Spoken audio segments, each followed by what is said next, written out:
Hey guys, this is the video where you can fix your Nest thermostat if you have this Beutler model ZET2S.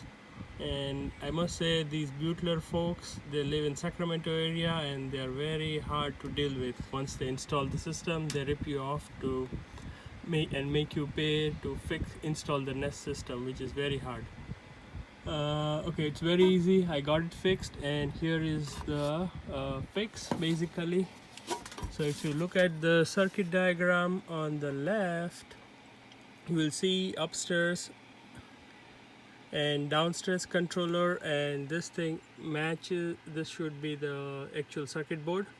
So all you got to do is the top one, just connect the optional wire, which is 24 volt AC, 24 volt named 24 common, and essentially that drives the common terminal of your Nest thermostats, and that should fix the problem.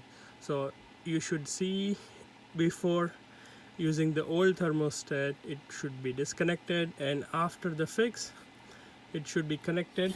So in detail I can share that, hey, this wire, exactly, if you can see, this one is one that I hooked it up for the downstairs, and this is the one that I hooked it up for the upstairs one, and that's it. I'll share the pictures at the bottom where you can use the blue as a common terminal for the Nest thermostat. Thank you.